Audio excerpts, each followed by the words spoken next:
Eh ben, bonsoir tout le monde. Donc moi c'est Richard de Gênes. Bon, vous me retrouverez sur Mastodon. J'y traîne une fois de temps en temps. J'ai un blog où je parle de choses et d'autres. Et donc ce soir je vais vous parler de Test Driven Development, ou TDD pour les intimes. C'est une pratique que pas mal, en tout cas pas mal de monde a déjà entendu parler, hein. Pierre plaisantait tout à l'heure en disant ah, la chose que je ne fais pas, donc il sait ce que c'est. Et donc j'étais un peu dans cette situation-là, je savais ce que c'était et j'en faisais pas parce que je faisais pas comme ça.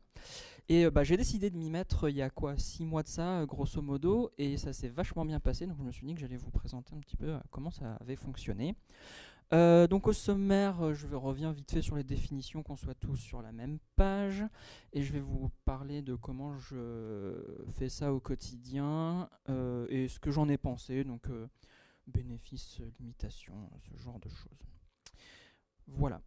Alors, la définition que moi j'en avais, que j'ai entendu, je ne saurais même pas vous redonner la source, mais qui était gravée dans ma tête, c'était une méthode de développement dans laquelle on écrit les tests en premier. Et ça me paraissait vraiment pas pratique parce que j'ai très souvent pas d'idée de l'implémentation avant de l'avoir faite, donc devoir écrire des tests en entier, c'était difficilement envisageable.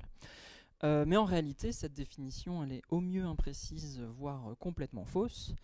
Une manière un peu plus propre de décrire ça, de décrire le TDD, c'est plutôt une méthode de développement dans laquelle on commence par écrire un test.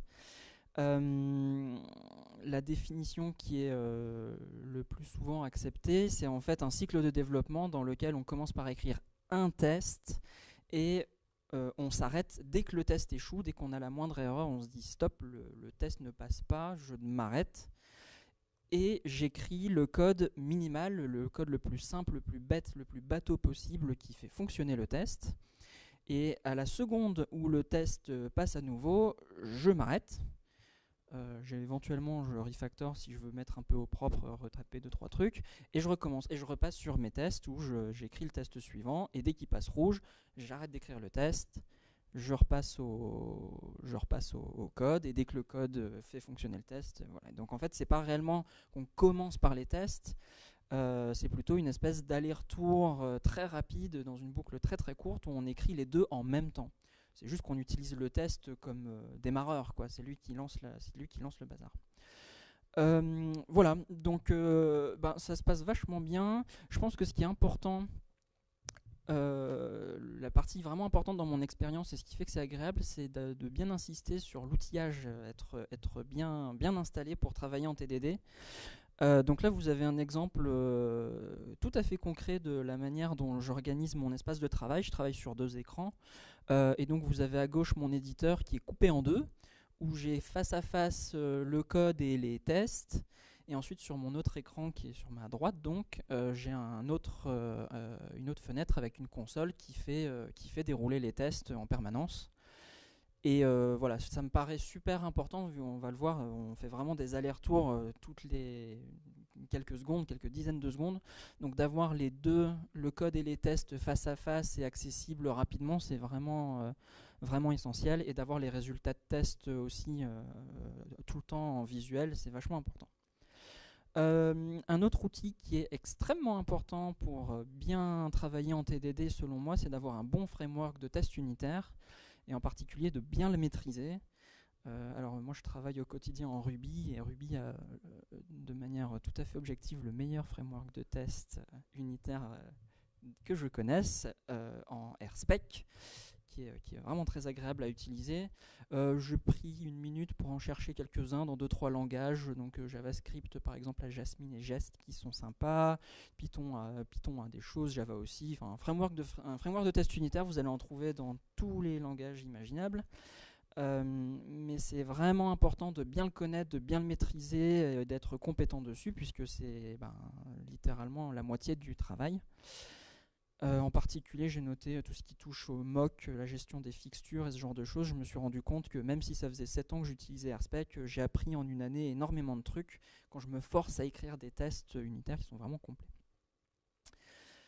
Voilà.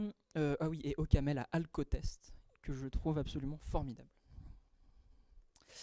Un truc qui est vachement important aussi, selon moi, c'est un outil de hot reload. Donc c'est vous le voyez là en bas, c'est une console que j'ai mis là pour que ce soit plus pratique.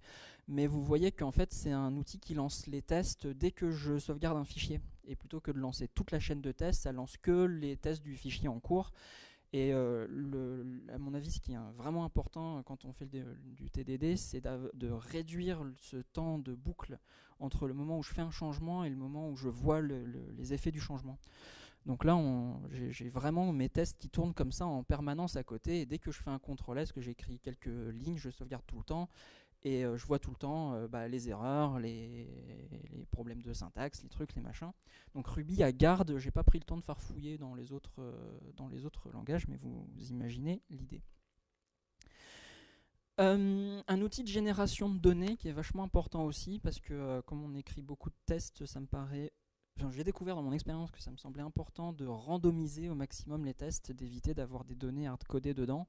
Parce qu'en fait, je peux faire passer le test en hardcodant des trucs dans le code à côté. Et la solution à ça, c'est de randomiser au maximum. Et pour pas avoir à tout randomiser soi-même, il y a des outils comme Faker qui proposent des banques de données. Je sais pas si j'ai besoin d'un prénom, et ben je prends un prénom plutôt que de générer des chaînes de caractères bateaux. Ben j'ai des banques de données qui ressemblent à quelque chose.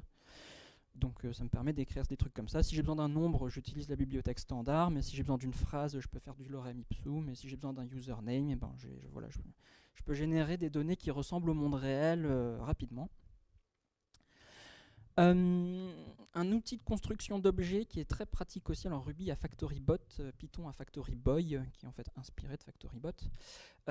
C'est quand on travaille avec des modèles, c'est vachement pratique de pouvoir en instancier rapidement, justement avec de l'aléatoire dedans, pour monter des scénarios de test vite. Ah bah tiens, là il me faut un scénario où il y a un utilisateur qui a 3 posts, chaque post a 2 commentaires, mais celui-ci a été publié il y a plus d'1 an, ce genre de truc.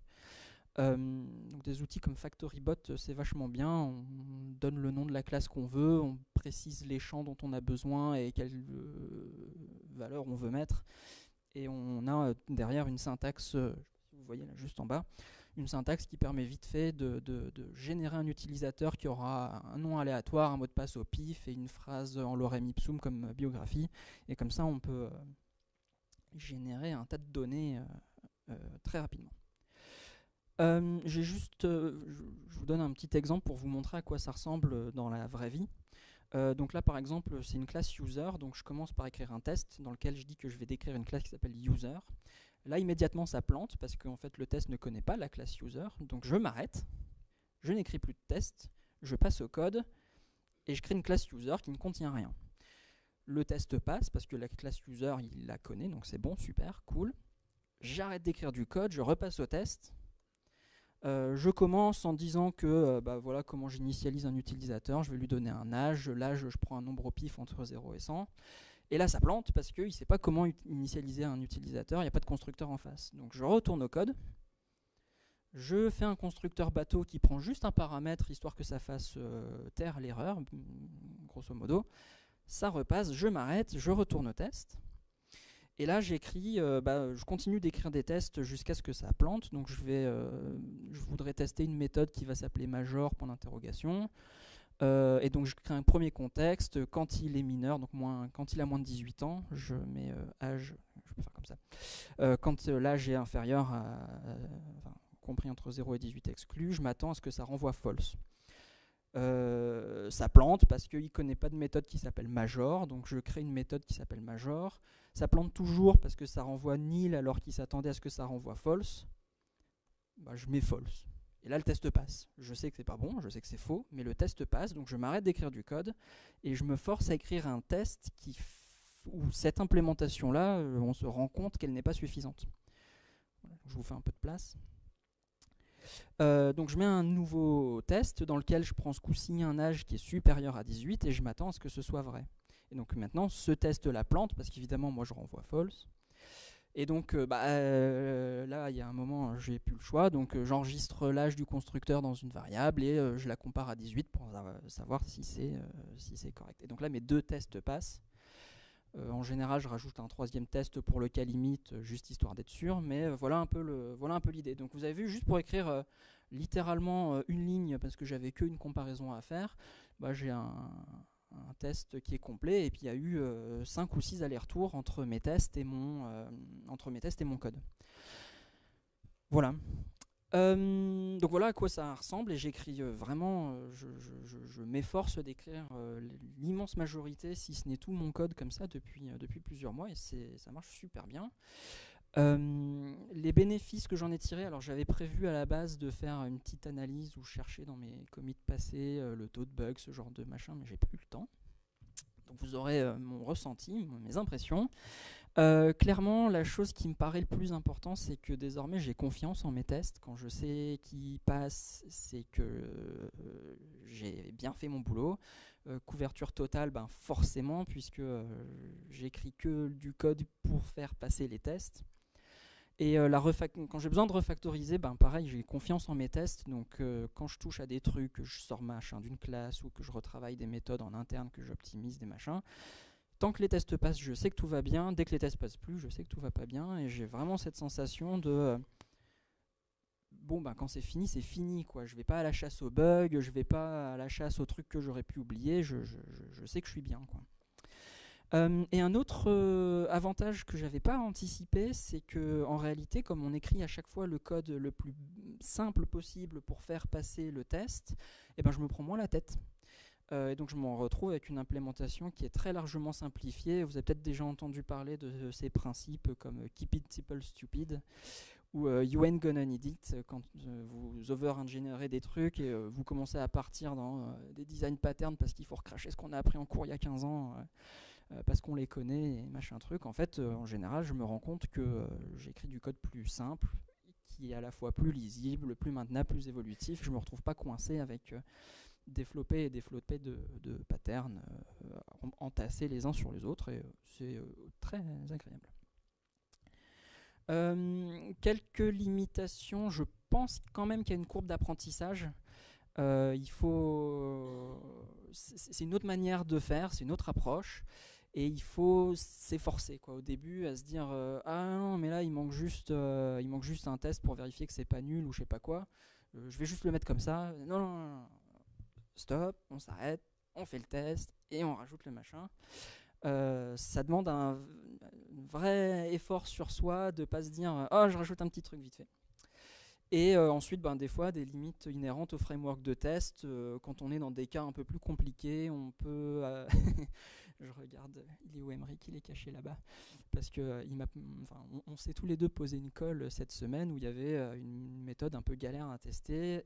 Et malheureusement, le framework ne nous permettait pas de tester ce cas-là, donc on a dû faire des compromis. Mais bon, c'est pas grave, ça arrive, c'est comme ça. Voilà, en guise d'ouverture, en fait, je suis très content du TDD, donc j'ai regardé pour l'étendre à d'autres aspects de ma vie professionnelle. Typiquement, les tests d'intégration, parce que là, ce que je vous montre, c'est vachement pratique pour les tests unitaires.